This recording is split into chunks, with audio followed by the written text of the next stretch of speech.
Good evening बच्चों। Standard 9th आज आपके चैप्टर 1 का आखिरी लेक्चर है।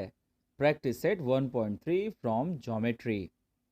चलिए शुरू कर लेते हैं। तो आज का 1.3 अगर आप एक्सरसाइज देखने जाओ तो उसमें तो सिर्फ 2 ही क्वेश्चंस हैं, बट वो 2 क्वेश्चन सिर्फ लिख देने से ही काम नहीं हो जाएगा। उसके लिए कुछ कॉन्सेप्ट्स है बच्चों जो आपको जानना चाहिए। ये कॉन्सेप्ट्स आपके लिए पूरे ज्योमेट्री में 9th से लेकर 10th तक हमेशा काम आएंगे। ये कुछ बातें हैं जो आपको ज्योमेट्री सॉल्व करते वक्त टेक्निकली पता होना चाहिए। 2 बातें हैं, क्या है वो? पहला बात सीख लेते हैं, conditional statements. Conditional statement, condition से आप मतलब ही समझ पा रहे हैं, किसी चीज़ की कंडीशन देना। जैसे आप मम्मी अगर आपको कह रही है कि जाओ बेटा नीचे से कुछ सामान ले आओ, तो आप कहते हो मम्मी अगर आप मुझे ये करने देंगी तब मैं वो करूँगा। तो आप एक कंडीशन देते हो, अगर तब। तो अगर यानी कि इफ, और तब यानी कि देन। तो इफ और देन अगर किसी स्टेटमेंट में आ जाए तो हम इसे कहते हैं कंडीशनल स्टेटमेंट्स। ठीक है, तो चलिए देखते हैं क्या होता है conditional statements. The statements which can be written in the if then form are called conditional statements. If then form are called conditional statements. The part of the statement following if is called antecedent and the part following then is called the consequent. मैं आपको छोटा सा example बताता हूँ। If you study hard then you will succeed. तो भैया if के साथ मैंने जो स्टेटमेंट बोला यू स्टडी हार्ड, उसको हम कहेंगे antecedent. Then you will get success, तो देन के बाद जो मैंने बोला यू विल सक्सेस, उसको हम कहेंगे कॉन्सिक्वेंट। वैसे आपको ये याद रखने की कोई ज़रूरत नहीं है, लेकिन आप टेक्निकली इन वर्ड्स को जानते रहिए। फिर आपको एक एग्जाम्पल बता देते हैं, ज्योमेट्रिकल एग्जाम्पल। जैसे The diagonals of rhombus are perpendicular bisector of each other। ये एक सिंपल सा स्टेटमेंट है। क्या कहता है? रोम्बस किसको बोलते हैं बच्चों? जिसके ऑल साइड्स इक्वल है। किसके ऑल साइड्स इक्वल है? क्वाड्रिलैटरल के। तो भाई यहाँ पर एक क्वाड्रिलैटरल की बात की गई है जो रोम्बस कहलाता है, और उस रोम्बस में एक प्रॉपर्टी दी गई है कि रोम्बस के डायगोनल्स हमेशा परपेंडिकुलर बाइसेक्टर होते हैं। तो मैं अगर इसे कंडीशन के फॉर्म में कहूं तो कैसे कहूंगा? मैं कहूंगा कि if the given quadrilateral is a rhombus, if the given quadrilateral is a rhombus, then the diagonals are perpendicular bisector of each other. बस ज्योमेट्री में बच्चों आपको इस तरह से गिवन स्टेटमेंट को आप इफ देन में जितना अच्छे से कन्वर्ट कर पाओगे, ज्योमेट्री में आपका डर उतना खत्म होता जाएगा। तो भाई देखिए, एक सिंपल स्टेटमेंट को कैसे हमने इफ देन में लिखा, इसी को हम कंडीशनल स्टेटमेंट कहते हैं। आइए आगे देखते हैं कन्वर्स। किसी भी कंडीशनल स्टेटमेंट को जब हम उल्टा करके लिखते हैं तो उसे हम कन्वर्स कहते हैं। देखिए इसका डेफिनेशन। इफ एंटीसीडेंट, एंटीसीडेंट मतलब जो इफ के साथ आता है, एंड द कॉन्सिक्वेंट मतलब जो देन के साथ आता है, in a given conditional statement are interchanged, यानी कि देन के बाद जो स्टेटमेंट था अगर मैं उसको इफ के साथ लिख दूं, और जो इफ के साथ स्टेटमेंट था उसको देन के साथ लिख दूं, the resulting statement is called converse of the given statement. लेकिन इसमें कुछ खतरा भी है। कैसा खतरा? अभी हम देख लेते हैं। If a conditional statement is true, it's converse is not necessarily be true. ठीक है, अगर हम उल्टा करें तो वो हमेशा सही होगा ऐसा जरूरी नहीं है। जैसे मैं आपको छोटा सा एग्जांपल बताता हूं। एवरी स्क्वायर या a square is a rectangle, यानी कि कंडीशनल में कहूं, if a given quadrilateral is a rhombus, then the quadrilateral is rectangle. ये तो एकदम सही बात है। लेकिन मैं अगर उसी को उल्टा बोल दूं कि एक क्वाड्रिलैटरल रोम्बस भी होता है हमेशा, सॉरी, एक रेक्टेंगल हमेशा स्क्वायर होता है, तो वो स्टेटमेंट रॉन्ग हो जाएगा। आइए कुछ एग्जांपल्स हम यहाँ पर देखते हैं। कंडीशनल स्टेटमेंट पहले देख लेते हैं। अगर हमने उठा के देखा तो if a quadrilateral is a rhombus then diagonals are perpendicular bisector of each other, थोड़ी देर पहले हमने देखा। तो अब हम कन्वर्स कैसे करेंगे? हम क्या करेंगे, ये जो देन के बाद वाला स्टेटमेंट है इसको पहले लिख देंगे और इफ के बाद वाला स्टेटमेंट बाद में लिख देंगे। पर उसके लिखने का तरीका क्या होगा, देखिए कन्वर्स। इफ द डायगोनल्स, देखिए ये वाला part, if the diagonals of quadrilateral are perpendicular bisectors of each other then it is a rhombus. बस उसी बात को आपको उल्टे तरीके से कहना है। यहां पर तो दोनों स्टेटमेंट सही है, तो रॉन्ग वाला भी एक स्टेटमेंट देख लेते हैं। ठीक है, क्या कह रहा है?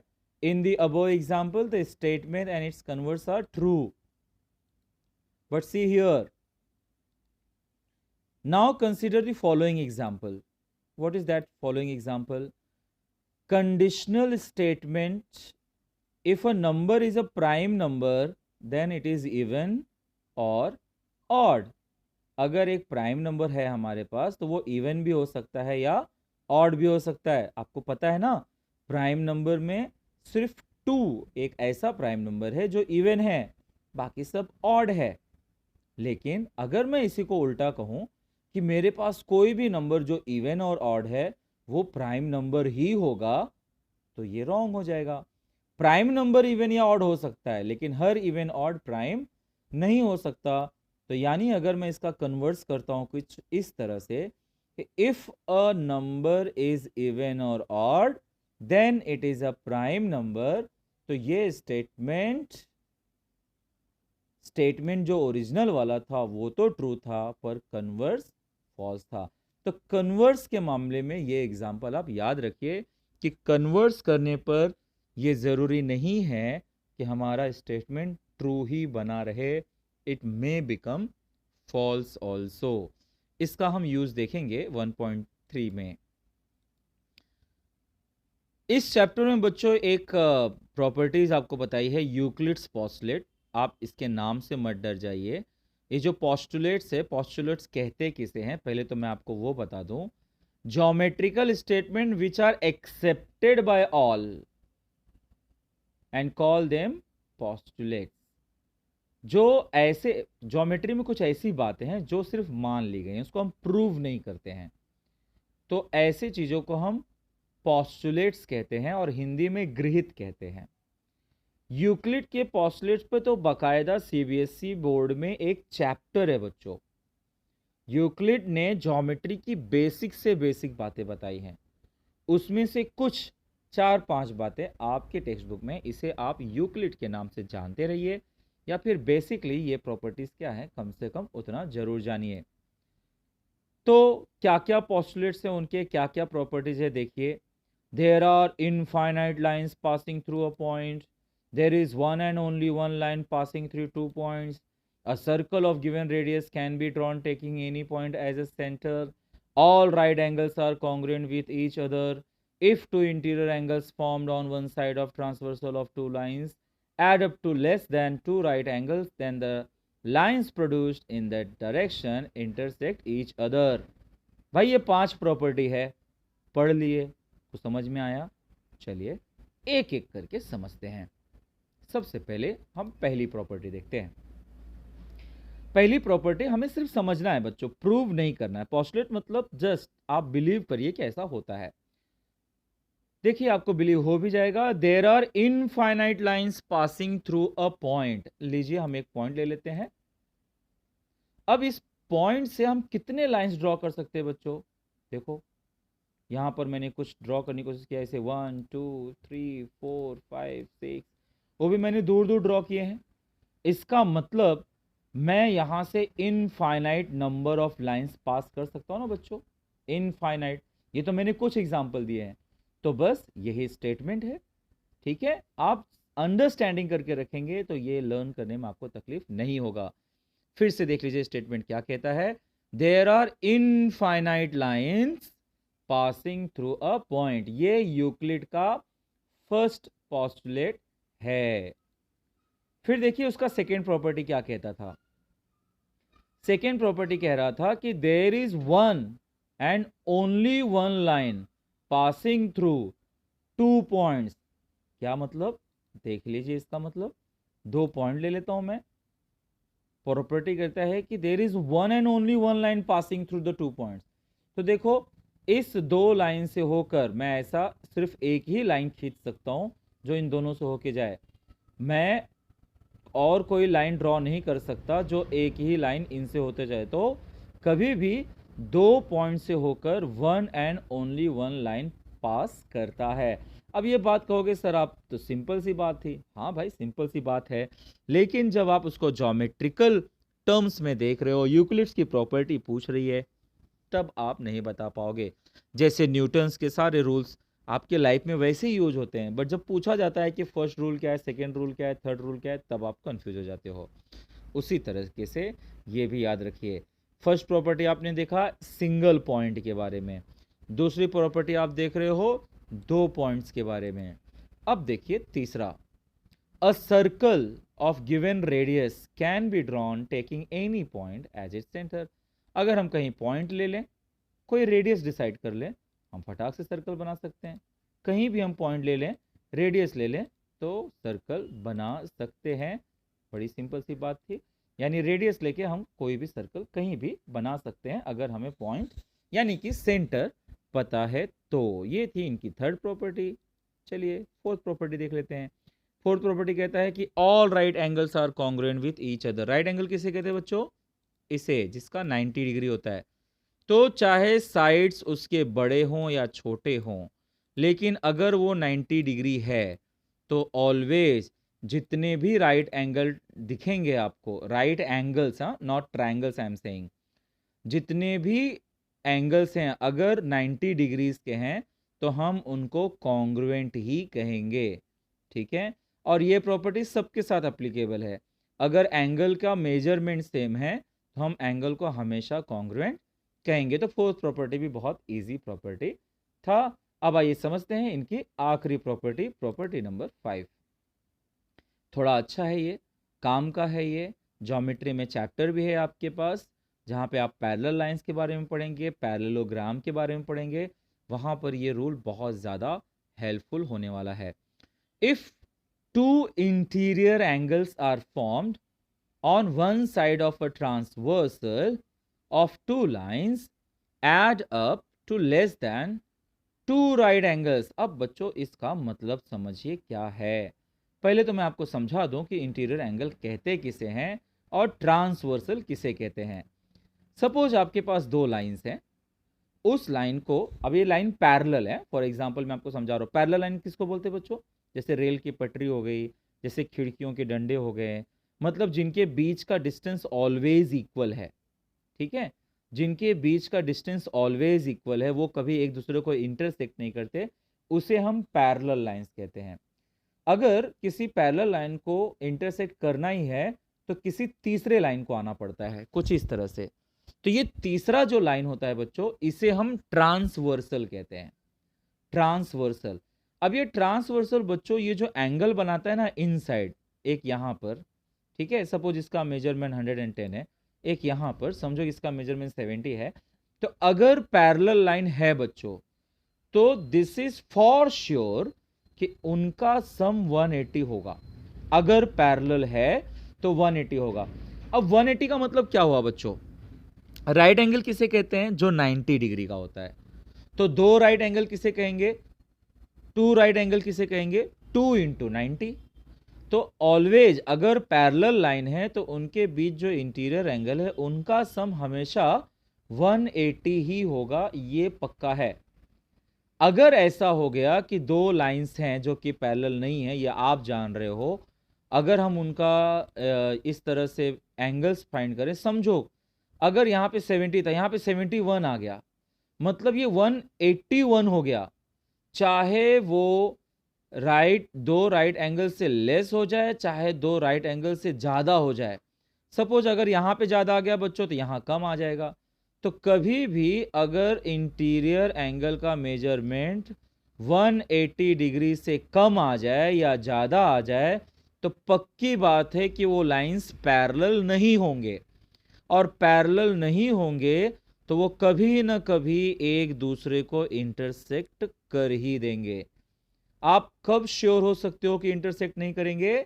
जब उनके इंटीरियर एंगल का सम 180 हो तो आप श्योर हो सकते हैं ये कभी इंटरसेक्ट नहीं करेंगे, ये पैरेलल हैं। लेकिन अगर 180 से कम या ज्यादा है तो पक्की बात है कि वो लाइंस पैरेलल नहीं है, वो कभी ना कभी एक दूसरे को इंटरसेक्ट जरूर करेंगी। तो भाई यहां पर था लेस देन का एग्जांपल, मैंने आपको मोर देन का भी एग्जांपल दे दिया। Then the lines produced in the direction intersect each other, तो इसको अगर हम बढ़ाते चले जाएंगे तो जरूर काटेगा। अच्छा, अब एक चीज समझ सकते हो कि जिस साइड 180 से लेस है उसी साइड इंटरसेक्ट करेगा, ये इसका स्पेशल मतलब है। समझ में आ रही बच्चों?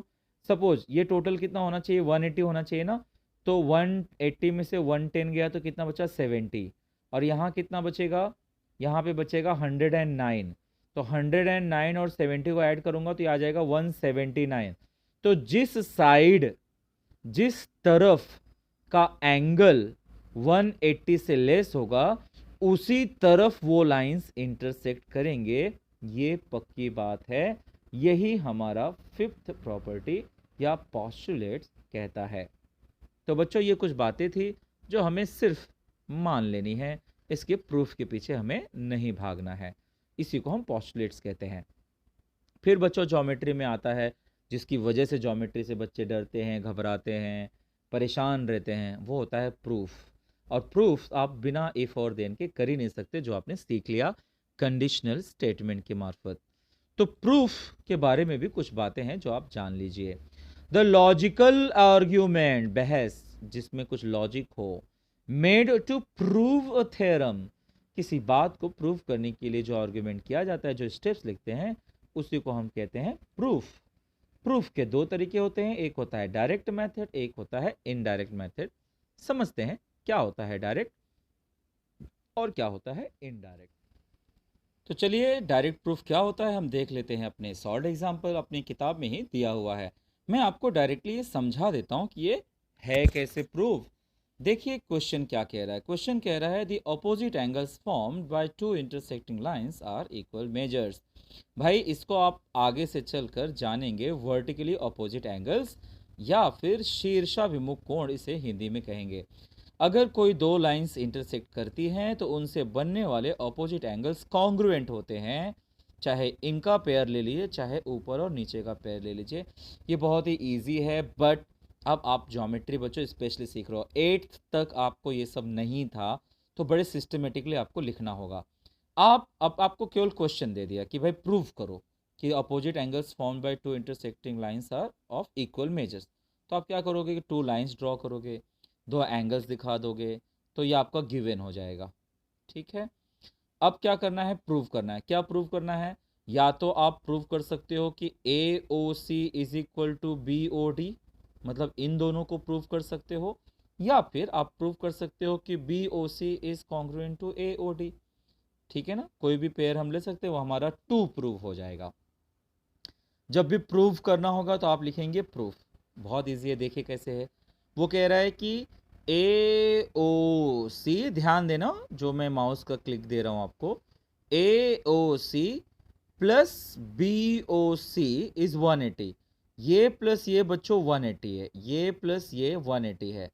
अच्छा, सेम वे अगर मैं सिर्फ इसकी बात करूं कि बी ओ सी, हाँ, B O C plus B O D, तो ये भी 180 होगा। ध्यान रख लेना, पहले मैंने कहा कि ये प्लस ये 180, अब मैं कह रहा हूं कि ये प्लस ये 180, तो दोनों का आंसर 180 हो गया। जब दोनों का आंसर 180 है, इसका मतलब फिर ये दोनों इक्वल हैं, तो हमने क्या किया, A O C plus B O C is equal to, ये वैल्यू यहां पर रख दिया। दोनों साइड से बी ओ सी कैंसिल हो जाएगा, ये बचेगा आपको ए ओ सी और यहां से बचेगा बी ओ डी, और बाजू में आप हर एक रीजन बता देते हो। हमने यहाँ बता दिया कि एलिमिनेटिंग बी ओ सी, इस तरह से फटाक से प्रूव हो गया। बाद में हम लिख सकते हैं कि similarly it can be prove कि B O C is equal to AOD, BOC is equal to AOD। ये प्रूव करना हो तो क्या करेंगे आप बोल देंगे कि ये प्लस ये 180 है और ये प्लस ये 180 है, ये वाला एलिमिनेट हो जाएगा और ऑटोमेटिक प्रूव हो जाएगा। तो ऐसे ही इजी इजी आएंगे ये proof. Exam point of view उतना इंपॉर्टेंट तो नहीं है, बट पूछते हैं, दे कैन आस्क, ठीक है। सो ये एक वर्टिकली अपोजिट एंगल्स कॉन्ग्रुएंट क्यों होते हैं, ये आपने एक सिंपल एग्जांपल देखा। ये डायरेक्ट प्रूफ का तरीका हुआ। अब इनडायरेक्ट प्रूफ क्या होता है? इनडायरेक्ट प्रूफ के लिए मैं आपको पहले आपका डे टू डे एग्जांपल देता हूँ। सपोज मम्मा ने आपसे कहा कि बच्चों अभी हाथ मत लगाना, रोटी बहुत गर्म है। पर आपको तो भूख बहुत लगी है। बोले नहीं मम्मी आप झूठ बोल रहे हो, रोटी गर्म तो नहीं है। तो मम्मा ने क्या किया, ठीक है तुम डायरेक्ट नहीं मान रहे हो ना, चलो इनडायरेक्ट। सपोज रोटी गर्म नहीं है, टच इट। तो आपने बोला ओके, आपने टच कर लिया रोटी को टच किया, तब आपने माना हाँ भाई हाँ ये तो सच में गर्म था। तो समटाइम्स हम क्या करते हैं, जब कोई चीज डायरेक्टली प्रूव नहीं हो पाता है तो हम उसको इनडायरेक्ट वे से प्रूव कर सकते हैं। जैसे ये एक अलजेब्रा का एग्जांपल है जो आपको मिलेगा भी चैप्टर 2 में। यहां पे कह रहा है कि अ prime number greater than 2 is odd. आप प्राइम नंबर के बारे में जानते ही हो, 2, 3, 5, 7, 11, बहुत सारे हैं ना, ये सब प्राइम नंबर्स हैं। तो एक्सेप्ट 2, उसके बाद सारे के सारे ऑड हैं। ये बात हम जानते तो हैं, पर वो कह रहा है कि भाई प्रूफ करो, ठीक है। तो अब क्या करेंगे भाई, जब तुम नहीं मान रहे हो तो हम क्या करेंगे, चलो हम मान लेते हैं कि if p is a prime number greater than 2 then it is odd. ये हमें प्रूव करना है। और यहाँ पर क्या हमने गिवन ले लिया कि मान लेते हैं कि p ऐसा प्राइम नंबर है जो 2 से ग्रेटर है। अब हमें प्रूव करना है कि ये ऑड है। हम जानते हैं कि वो ऑड होता है, हमें प्रूव करना है कि p ऑड नंबर है। हम जानते भी हैं, हमें प्रूव भी वही करना है। सामने वाला मान नहीं रहा है, हम क्या करते हैं, चलो भैया हम मान लेते हैं कि suppose that p is not an odd number, ठीक है। तो अगर वो ऑड नंबर नहीं है तो पक्की बात है कि p इवन नंबर है। तब अगर ऑड नहीं है तो इवन है, और अगर इवन है तो वो 2 से डिवाइड होना चाहिए। पर डेफिनेशन क्या कहता है, प्राइम नंबर केवल खुद से डिवाइड होता है और 1 से डिवाइड होता है। तो अगर हम ऑड नंबर ना माने तो वो 2 से डिवाइड हो जाएगा, और 2 से डिवाइड हो जाएगा तो फिर प्राइम नंबर का आएगा। But it is given that p is a prime number greater than 2, 1 and p are the only divisor of p। So इसका मतलब हमारा जो स्टेटमेंट कह रहा है कि वो 2 से डिविजिबल है, लेकिन डेफिनेशन कहता है कि कभी भी प्राइम नंबर खुद से ही डिवाइड होता है और 1 से डिवाइड होता है। मतलब ये दोनों सही बात तो है नहीं, दोनों में से एक ही सही है। इसका मतलब हमारा जो क्वेश्चन था वही सही था। So the assumption that p is not an odd is a false. So this proves that a prime number greater than 2 is odd. ठीक है, यानी हम यहाँ पे साबित नहीं कर पाए कि वो इवन नंबर है। अगर इवन नंबर है तो कंपल्सरी 2 से डिवाइड होगा, और जो 2 से डिवाइड हो जाएगा तो वो प्राइम नंबर के डेफिनेशन के खिलाफ चला जाएगा।